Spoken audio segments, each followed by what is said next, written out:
आर'नाइ 5G YouTube channel नायगिरि लोगो नोंथांमोननिसिम दिनैनि गोदान भिडिअ'आव आरो फिन खेबसेबाव बरायफिनबाय। दिनैनि गोदान भिडिअ'आनो जाहैबाय PPF एकाउन्ट जायखौ बुङो पाब्लिक प्रभिडेन्स फान्ड। बे मोनसे एकाउन्ट, जुदि नोंथाङा बे एकाउन्टखौ खुलिनानै बेयाव फैसा दोननो सानदों, नोंथांमोना बेयाव माबायदि फैसा दोननानै बेनिफ्राय माबायदि बेनिफिट मोननो हायो आरो नोंथाङा बे एकाउन्टखौ बोरै खुलिनो हायो, आं नोंथांमोननो मोनसे आपडेट होनो नाजागोन दिनैनि नैबे भिडिअनि गेजेरजों। गोबां मानसिफोरा बेंकआव फैसा दोनो, नाथाय गोबां खम इन्टारेस्ट फैसा मोननो हायो रिटार्नाव। नाथाय नैबे पाब्लिक प्रभिडेन्ट फान्ड होननाय मोनसे स्किम, बेयो गभर्नमेन्टनि, नोंथाङा बेयाव जेबो गिनांगौ बाथ्रा गैया। नोंथाङा नैबे पाब्लिक प्रभिडेन्स फान्ड जायखौ बुङो PPF, बेखौ नोंथाङा गावबा गावनि नोंथांनियाव जि बेंकनि बेंक एकाउन्ट दं, नोंथाङा गावबा गावनि ब्रान्चआव थांनानै एजिआवनो नैबे पाब्लिक प्रभिडेन्स फान्ड जायखौ बुङो PPF, नोंथाङा बे PPF एकाउन्टखौ खुलिना लाबानो जाबाय। जोङो बेनि नैबे PPF एकाउन्टनि जोङो बेनिफिटखौ नायगोन। नोंथाङा बेयाव माबायदि बेनिफिट मोनगोन आरो बेसेबां नोंथाङा बेयाव फैसा दोननांगोन, जों बेफोरनि A to Z आपडेटखौ दिनैनि नैबे भिडिअनि गेजेराव नायगोन। जुदि नोंथाङा इन्टारेस्टेड, भिडिअखौ जोबजासे नायलांबाय थाबानो जाबाय आरो बेफोरबायदिनो गोदान गोदान आपडेट, डिटेल स्किम, डिजिटेल खौरां मिथिनो थाखाय नोंथाङा चेनेलाव गोदानबा चेनेलखौ साबस्क्राइब खालामनानै लाबानो जाबाय। नोंथाङा PPF एकाउन्टखौ खुलिनो थाखाय नोंथांनि आखायाव जि बेंकनि पासबुक दं बा एकाउन्ट नाम्बार दं, नोंथाङा बे बेंकआव थांनानै नोंथाङा बुंनांगोन PPF एकाउन्ट खुलिनो होननानै। अब्लानो बे बेंकआ नोंथांनो PPF एकाउन्टखौ खुलिनानै होगोन एजिआवनो। दानिया नोंथाङा बे PPF एकाउन्टखौ खुलिखांनानै नोंथाङा बेयाव फैसा दोननांगोन। मिनिमाम नोंथाङा 500 रां दोननांगोन आरो मेक्सिमाम नोंथाङा 1,50,000 बोसोराव नोंथाङा दोननो हागोन। बेनि नोंथाङा बारा दोननो हाया। 1,50,000नि नोंथाङा बारा दोननो हाया। लोगोसे नोंथाङा बे फैसाखौ 15 इयार जाबासो नोंथाङा फैसाखौ बहननो हागोन। जुदि नोंथाङा बेयाव फैसाखौ दोननानै गेजेर ससेयावनो बहननो नागिरो, अब्ला नोंथाङा बे फैसाखौ बहननो हानाय नङा।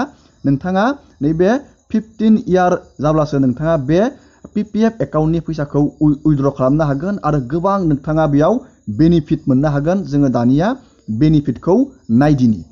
नोंथाङा नोंथांनि फैसा दोननायनि सायाव, नोंथाङा 500 हायो, नोंथाङा 1000 हायो, बेफोरबायदि नोंथांनि फैसा दोननायनि सायाव मास मोनफ्रोमबो पारसेन्टआ दाजाबलांबाय थागोन। नैबेयाव 7.1% बियो दाजाबलांबाय थागोन।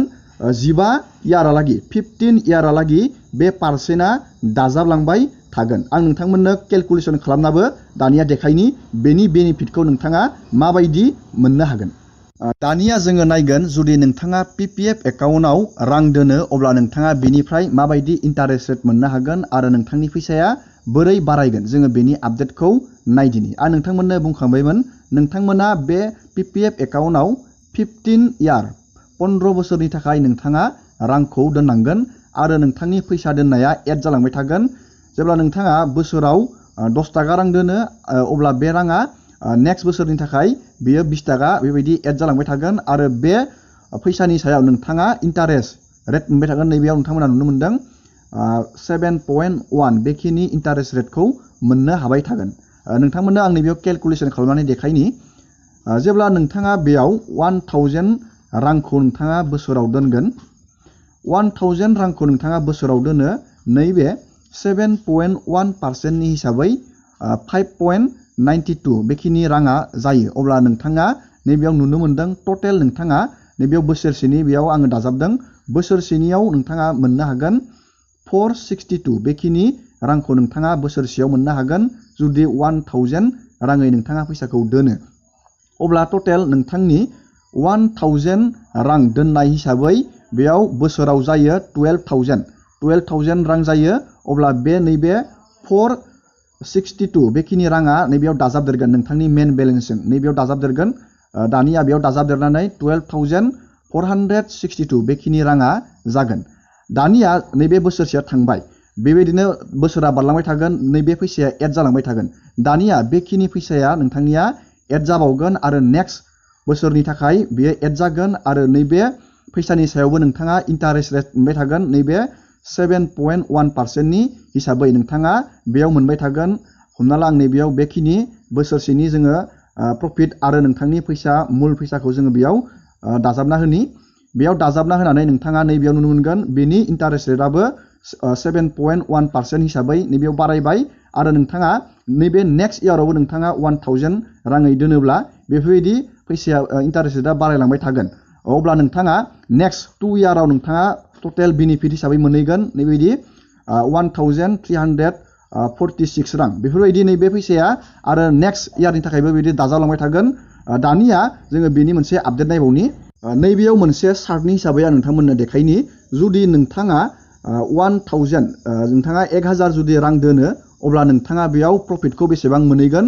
नैबेयाव नायना लाबानो जाबाय टटेल प्रफिटखौ नैबेयाव नोंथाङा नुनो मोनदों 1,35,000 बेयाव 572 बेखिनि प्रफिटखौ मोनहैगोन नोंथाङा 15 इयाराव नैबेयाव नोंथाङा नायना लाबानो जाबाय टटेल नोंथाङा बोसोरसेयाव जुदि 1000 राङै फैसा दोनोब्ला नोंथांनि फैसाया जायो नैबेयाव 12,000 रां आरो नैबेयाव इन्टारेस्ट रेटखौ नोंथाङा नैबेयाव मोनलांबाय थागोन नोंथांनि फैसा दोननाया बेयाव दाजाबलांबाय थागोन बेफोरबायदि नोंथाङा बेयाव बेनिफिट मोननो हागोन नोंथाङा रोखा जाबाय जानो हागौ नोंथाङा बे PPF एकाउन्टखौ खुलिनो थाखाय नोंथांनि आखायाव जि बेंक एकाउन्ट दं बे नोंथांनि बेंकनि ब्रान्चआव थांनानै एजिआवनो PPF एकाउन्टखौ खुलिनानै लानो हागोन आरो नोंथाङा बेयाव 2000 रां दोनोब्ला माबायदि प्रफिट मोननो हागोन नैबेयाव नायनानै लाबानो जाबाय नैबे चार्टखौ डाउनलड खालामनानै आरो नैबे 5000 रांखौ दोनोब्ला नोंथाङा बेसेबां प्रफिट मोननो हागोन नोंथाङा नायना लाबानो जाबाय नोंथांनि फैसा दोननायनि सायाव नोंथाङा खुद मोनलांबाय थागोन नोंथांनि फैसायाबो बेयाव बारायलांबाय थागोन जुदि नोंथाङा इन्टारेस्टेड बे PPF एकाउन्टखौ खुलिना लाबानो जाबाय दिनैनि भिडिअखौ आं बेखिनियावनो फोजोबबाय नोंथांमोननो जास्ट आं मोनसे फिसा आपडेट लानानै फैदों दिनैनि भिडिअखौ बेखिनियावनो फोजोबबाय नोंथांमोना भिडिअखौ नायनानै मोजां मोनदोंबा लाइक खालामबानो जाबाय चेनेलाव गोदानबा चेनेलखौ साबस्क्राइब खालामबानो जाबाय एसेनोसै दिनैनि भिडिअआ